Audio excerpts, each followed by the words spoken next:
Je vais donner en premier lieu la parole à Monsieur Delmas Goyon, conseiller honoraire à la Cour de cassation, pour lui demander qu'il nous présente, selon lui, quelle est la diversité de ces possibles pour l'autonomie de décision financière de l'autorité judiciaire. Je me permets de rappeler pour chacun, et je vous prie de m'excuser, que vous avez en gros 15 minutes pour essayer de contenir la parole de tous dans l'horaire qui nous est imparti. Donc, Monsieur Delmas Goyon, si vous voulez bien prendre la parole. Merci, Madame le professeur. Donc, nous abordons une question, nous abordons un thème qui a été envisagé, sur lequel a réfléchi notre groupe de travail, mais sur lequel il n'a pas fait de proposition, faute de consensus sur ce point. Une question tout de même demeure, et c'est le pourquoi, je pense, de cette table ronde, c'est qu'on sent bien que peut-être il faudra explorer plus avant ces voies, car elles pourraient bien être les voies de l'avenir. Pourquoi ? Par pure séduction intellectuelle ou parce que l'évolution des choses pourrait nous y contraindre ? C'est plutôt, à mon sens, ce second aspect qui devrait nous occuper. Car nous savons tous maintenant que nous sommes en train de changer de monde. Je crois que le mot n'est pas trop fort. Nous voyons de stress que ce que le numérique apporte, les bouleversements qu'il entraîne, manifestement, alors que nous avons le sentiment que les repères traditionnels de notre justice ont été bousculés par les évolutions que notre génération a connues. Nous voyons bien que ces changements risquent beaucoup plus de s'accélérer que de freiner, et nous obliger en réalité à aborder des modes d'exercice qui nous sont encore inconnus. Donc la grande question qui va peut-être se poser à nous, c'est: serons-nous dans un système où nous aurons une maîtrise suffisante de nos processus pour pouvoir nous adapter ? C'est quand même la grande question. Et c'est vrai que je voudrais à cet égard, pour illustrer un peu mon propos, vous dire que quelques mots, ça n'est pas le sujet, mais pour montrer cette urgence, j'aurais aimé quand même vous dire comment, me semble-t-il, la justice prédictive va à cet égard très certainement nous bousculer et nous inciter à voir plus loin. Nous savons que, favorisé par la loi pour une république numérique, qui oblige à mettre dans le domaine public l'ensemble des décisions de justice, je sais bien que les modalités restent à déterminer, on a demandé au professeur Cadier de diriger un groupe de travail qui va rendre ses propositions sur ce point, mais enfin dans la loi, les éléments sont déjà clairs. L'ensemble des décisions de justice seront dans le domaine public. Nous savons donc que les données ainsi constituées, travaillées par des raisonnements algorithmiques, permettent de déterminer de manière quasi instantanée la décision judiciaire attendue d'un litige lorsque les paramètres ont été convenablement renseignés. Deux choses que je voudrais noter par rapport aux questions qui peuvent nous intéresser aujourd'hui. La première, deux observations. La première, c'est que cela remet en cause notre distinction traditionnelle entre le fait et le droit. Or, c'est cette distinction entre le fait et le droit qui guide les rôles respectifs des parties et du juge. Il n'est pas besoin, dans le Sénat que nous sommes, d'insister davantage. Mais là, vous avez bien compris que par la justice prédictive, le droit devient une donnée du litige comme une autre, qui est une donnée du procès de départ et autour de laquelle va s'ordonner le procès, et autour de laquelle va s'ordonner à la fois l'argumentation des parties et très probablement aussi la motivation du juge. C'est un bouleversement fondamental. Seconde observation, dès lors que les parties, même non juristes, peuvent acquérir une connaissance beaucoup plus fiable de ce qui adviendrait à leur cas si elles le soumettaient à la justice, on peut penser que c'est une incitation à ne plus recourir systématiquement à l'institution judiciaire. On peut imaginer trois grandes manières de régler les litiges. Une manière de les régler en ligne, pour les litiges qui se prêtent à une certaine standardisation, certaines pensions alimentaires, réparation de préjudices corporels qui ne sortent pas, je dirais, de normes bien connues, bref, un certain recours à des traitements plus ou moins automatisés. Deuxième manière, le développement prévisible important des modes alternatifs de règlement des différends, puisqu'effectivement les gens étant informés de ce qu'on peut attendre du recours à la justice sont ainsi incités à négocier à partir de bases cette fois-ci bien connues et donc à ne pas recourir systématiquement à la justice. Et puis donc la troisième partie, enfin le troisième volet, qui sera les litiges effectivement soumis à la justice, mais dont on voit bien qu'à cet égard ils pourraient être moins nombreux, mais beaucoup plus complexes, et incitant à avoir des modes de traitement qui soient beaucoup plus personnalisés, moins standardisés que ce que nous avons tendance à faire sous l'effet de la surcharge que nous connaissons actuellement. De ces deux observations, on peut déduire que nous allons avoir un mode de traitement des litiges, je parle en matière civile, parce que en matière pénale, évidemment, les choses sont très différentes et ne rentrent pas dans le champ de mes observations. Mais en matière civile, on peut donc penser que l'écoute du justiciable et la personnalisation du procès va devenir un élément absolument fondamental. Nos modes d'exercice actuels ne nous y préparent pas. Et c'est vrai également que nous allons risquer aussi de troquer le problème de surcharge qui est l'obsession actuelle. Tout ce que nous avons dit d'ailleurs aujourd'hui, au-dessus de tout ça, plane l'ombre portée, je dirais, de l'encombrement de l'institution judiciaire. Mais si le recours n'est pas systématique, ne risquons-nous pas de troquer ce problème de surcharge contre un problème de crédibilité qui sera peut-être tout aussi aigu? Parce qu'à partir du moment où nous serons sollicités moins souvent mais de manière complexe, je pense que le niveau d'exigence s'accroîtra et qu'on comprendra mal que nous ne soyons pas en mesure de répondre, de nous adapter à des réalités chaque fois nouvelles. Si j'ai donc dit ces éléments-là, c'est pour essayer de vous dire, c'est ma conviction profonde en tout cas, que nous allons devoir nous adapter et que nos méthodes actuelles, basées sur un travail très personnalisé, très solitaire du juge, qui en gros a sa pile à descendre d'affaires et qui est un petit peu dans ce mode d'exercice solitaire, ça ne permet pas d'évoluer. Ça ne permet pas d'évoluer. Nous allons donc, je pense, devoir modifier rapidement nos modes de fonctionnement, avec un élément lancinant qui pour moi va être le problème majeur quand je parle de la crédibilité, c'est la qualité de la justice. Pour l'instant, ce qui me paraît gênant dans le mode de gestion que nous connaissons, cette gestion que l'on pourrait qualifier de managériale, c'est qu'elle est peu soucieuse de prendre en compte les spécificités de la justice et qu'elle est tournée vers des indicateurs essentiellement quantitatifs et que l'État étant plus ou moins, je dirais, par ce souci de gestion budgétaire, soucieux de formater un petit peu les ministères dépensiers selon un modèle unique, on se méfie beaucoup des spécificités avancées par chaque ministère, par chaque centre dépensier, qui apparaissent un petit peu à chaque fois comme des revendications de privilèges pas nécessairement explicitées et ne permettent pas, me semble-t-il, de répondre aux défis qui nous attendent tels que je viens de vous les exposer. Par conséquent, cette incapacité à faire prendre en compte nos spécificités pourrait bien devenir rapidement très complexe pour la crédibilité de la justice. Seule une autonomie financière de décision financière me paraît personnellement compatible avec une administration de la justice centrée sur les spécificités de l'institution et soucieuse au premier chef de promouvoir la qualité de la justice rendue. Par conséquent, certes, pour l'instant, et c'est ce que je voulais vous dire, nous n'avons pas trouvé de consensus sur la manière de proposer quelque chose, mais ayons en tête que ces bouleversements majeurs qui nous entendent et à un rythme que je crois plus avancé, enfin plus rapide que ce que nous pouvons imaginer pour l'instant, pourrait bien rendre la réflexion que nous avons actuellement utile en ce qu'elle nous préparerait à prendre les décisions qui risquent de devenir à un moment donné assez proches, inéluctables. Alors quelles sont les voies possibles ? Quelles sont les voies possibles ?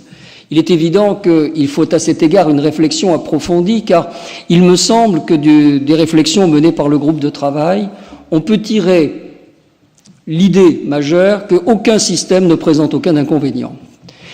Tous présentent des avantages, mais chacun présente aussi des inconvénients, et il est donc très difficile de dire que, mon Dieu, voilà, lorsque nous nous mettrons d'accord, le système idéal, nous le connaissons déjà, allons-y. Non, ça n'est pas si simple, et évidemment, la difficulté de trouver un consensus vient naturellement de ce qu'à chaque fois qu'on envisage une hypothèse, on voit les inconvénients qui l'accompagnent. Alors, je ne m'étendrai pas sur le modèle pouvoir public qui a été traité brièvement par le groupe de travail. Les pouvoirs publics, rappelons-les, actuellement dans notre pays, regroupent la présidence de la République, l'Assemblée nationale et le Sénat, le Conseil constitutionnel, la Haute Cour, la Cour de justice et la chaîne parlementaire. Bon, il est guère réaliste d'insérer l'administration de la justice judiciaire sur un tel modèle. Et d'ailleurs, manifestement, il serait très complexe d'arriver à cela. Nous avons donc deux grands systèmes, si vous voulez, possibles. C'est le modèle Conseil de justice sur le modèle de l'Europe du Nord, si vous voulez, c'est-à-dire que le Conseil supérieur de la magistrature deviendrait un Conseil de justice au sens plein du terme, ou le modèle Cour suprême. La Cour de cassation, pour l'instant, n'est pas une Cour suprême au sens où elle serait au sommet d'un édifice ayant quelque part une sorte d'autorité sur les juridictions du fond qui, pour l'instant, conservent leur indépendance, quel que soit le recours juridictionnel. Ce sont quand même les deux grandes voies qu'on pourrait examiner. Alors, je voudrais très rapidement, dans le délai qui m'est imparti, et simplement pour lancer ce débat, puisque c'est ce qui m'a été demandé, vous dire que sur le modèle Conseil de justice, on voit bien l'avantage majeur. L'avantage majeur, c'est ce que j'appellerais la lisibilité institutionnelle. L'organe gestionnaire est l'organe constitutionnel qui est le garant de l'indépendance de la justice. Voilà. Si on veut faire cadrer cela avec les principes constitutionnels, cela apparaît parfaitement cohérent. C'est vrai qu'à terme, et ça a déjà été dit ce matin, on voit bien qu'on est dans un modèle qui aboutit à la reconnaissance d'un pouvoir judiciaire indépendant et non plus d'une autorité judiciaire au sens où notre actuelle Constitution l'a entendu. La gestion financière cesse en tout cas clairement d'être soumise au droit commun de l'administration. Alors les inconvénients, c'est que, évidemment, ce Conseil serait tellement différent de celui que nous connaissons maintenant qu'on peine à l'imaginer. Parce que, d'abord, la justice étant un tout, il ne peut plus être le Conseil supérieur de la magistrature. Il faut qu'il s'intéresse à l'ensemble des personnels de justice, pour commencer. Et pas seulement au personnel, à l'ensemble de cette administration. Il ne pourrait plus être composé de membres cumulant leur activité avec l'exercice habituel de leur profession. Pour l'instant, que fait le Conseil supérieur de la magistrature? Il se comporte comme une juridiction. C'est-à-dire qu'à chaque fois, il a une décision à prendre. On lui dit, il y a une nomination à faire, par exemple. Il va avoir un certain nombre de dossiers qui sont présentés et il va délibérer sur ces cas et choisir le meilleur candidat. C'est donc une décision ponctuelle. Il n'est jamais chargé de gérer un corps ou de gérer des situations. Il intervient pour prendre des décisions ponctuelles. S'il devient l'organe gestionnaire d'un ensemble aussi complexe, c'est sa composition, y compris peut-être d'ailleurs pour les critères de désignation de ses membres. Quelles sont les compétences attendues d'eux? Doivent-ils avoir des compétences gestionnaires? Ce serait nouveau, mais c'est également aussi un mode d'exercice qui devient fondamentalement différent. Il faudrait évidemment, bien sûr, étoffer cette institution par une administration interne très renforcée. Mais ça, cette modification peut s'imaginer. On a des exemples d'ailleurs qui nous le montrent. En revanche, ce qui est plus compliqué, probablement, c'est l'équilibre. L'équilibre que je qualifierais au sens large du terme de politique sur la composition du Conseil. On sait très bien que le Conseil supérieur de la magistrature est un organe politiquement sensible et on peut dire qu'en gros le débat est toujours le même, est toujours renouvelé sur la même question. Les magistrats doivent-ils être majoritaires au sein du Conseil? Alors on a le sentiment que ça évite que la magistrature soit sous une influence qui puisse être extérieure et qu'on imagine toujours avec des connotations politiques, mais c'est le spectre du corporatisme qui est aussitôt agité. Les magistrats sont-ils minoritaires? Alors à ce moment-là, on va dire, ah oui, mais alors s'ils sont minoritaires, qui va gérer la magistrature? Si ce ne sont pas les magistrats eux-mêmes, comment le politique va-t-il pouvoir influer, etc. On a donc l'idée, enfin en tout cas la crainte que l'on peut avoir, c'est que cette question est évidemment possible, il est possible de la résoudre, mais on risque de la résoudre au prix d'un certain nombre de compromis, comme on le fait toujours en matière politique quand on essaie d'ajuster des aspirations contradictoires.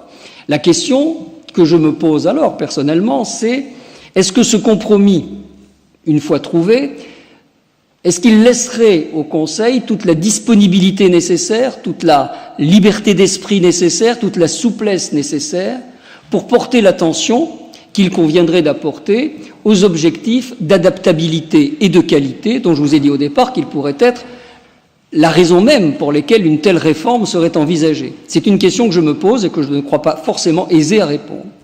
Le modèle Cour suprême, l'avantage, je raisonne toujours avantage-inconvénient, l'avantage majeur est évidemment qu'il est plus facile ainsi de prendre en compte la qualité. On peut partir du principe que la Cour de cassation, parmi ses membres, quels que soient les membres qu'elle a, car elle peut en avoir de diverses natures en activités qui l'ont été, qui sont jeunes, qui sont moins jeunes, enfin tous les modes d'exercice sont possibles. Elle a une véritable expertise quand même et au sein de l'ensemble de ses membres, une grande expérience du fonctionnement de l'institution et de la qualité de son action. Par conséquent, ces compétences seraient probablement assez simples à payer. C'est vrai il y a une première réforme qui est évidente, c'est qu'on rentre dans un modèle Cour suprême et que donc la totale indépendance, je dirais, juridictionnelle des juridictions du fond, ça ne veut pas dire qu'on peut leur dicter leurs décisions, c'est pas du tout ce que je veux dire, mais c'est sur l'autonomie de la jurisprudence, sur la confection de la jurisprudence, on peut imaginer qu'on aurait quelque chose de plus intégré, un peu comme on l'a évidemment dans les juridictions administratives. Mais le système n'en serait pas moins hors contrôle du pouvoir exécutif, ce qui pour l'indépendance que nous recherchons et l'autonomie est quelque chose évidemment d'essentiel. L'autre avantage, mais c'est un avantage qui est directement lié à celui que je viens d'examiner, c'est celui d'un système plus homogène. C'est-à-dire qu'à l'heure actuelle, nous avons un système qui est très éclaté et dans lequel nous avons assez peu le souci de veiller à ce que des décisions rendues par des juges qui font un peu la même chose soient crédibles. Quand nous avons une telle dispersion d'activités, il faut bien savoir qu'à l'heure des réseaux sociaux, les justiciables parlent volontiers de leur cas lorsque une décision de justice est intervenue et lorsqu'il y a des écarts totalement incompréhensibles, la crédibilité de l'institution en est assez fortement affectée. Peut-être ne sommes-nous pas toujours assez sensibles à ce risque majeur. On peut penser que la crédibilité de l'institution judiciaire est aussi importante que son indépendance, puisque les deux sont quand même au service du justiciable, c'est quand même l'objectif de tout cela. Alors, notons enfin, je le signale, c'est peut-être un élément qui est très... Ça n'a pas été examiné par le groupe de travail, mais je le dis parce que c'est peut-être un élément un peu iconoclaste, mais ça serait compatible à terme avec une fusion de la Cour de cassation et de la section du contentieux du Conseil d'État, ce qui après tout serait peut-être le moyen le plus efficace d'aboutir à une unification, au moins dans le droit, des juridictions administratives et judiciaires. Je profite de la liberté de parole de cette institution pour le dire, car après tout, il n'est pas nécessaire de fusionner complètement les deux corps, qu'il y ait des tribunaux administratifs. Il y a aussi dans d'autres bâtiments des activités séparées, ça n'est pas un gros problème. Mais en fait, tout de même, je vous avoue que j'ai du mal à comprendre que dans des domaines comme la santé publique ou la responsabilité des constructeurs, selon que vous avez été soigné dans un hôpital ou une clinique, ou selon que le bâtiment a été commandé par un maître de l'ouvrage public ou privé, vous allez voir les mêmes principes de responsabilité examinés de manière totalement différente, les seuls liens pouvant s'exercer au niveau des juridictions suprêmes étant les liens que, par souci de responsabilité, les gens essaient de lier entre eux pour se comprendre et éviter que leur jurisprudence ne soit pas trop divergente. Ne sommes-nous pas, pardonnez-moi, mon terme est un peu violent, mais n'est-ce pas un peu du bricolage à notre époque, et ne pourrait-on pas espérer, en termes de sécurité juridique et d'égalité de traitement des justiciables, quelque chose d'un peu plus satisfaisant? Voilà. Donc, ça n'est qu'un avantage que j'aimais du bout des lèvres, bien entendu. Mais bon, j'ai tout à fait conscience que sur ce plan-là, les esprits ne sont certainement pas mûrs.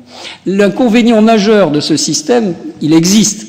C'est l'inconvénient de l'instauration d'un système endogamique, c'est-à-dire que, évidemment, ça nous donne l'idée que l'institution judiciaire est gérée par les magistrats eux-mêmes.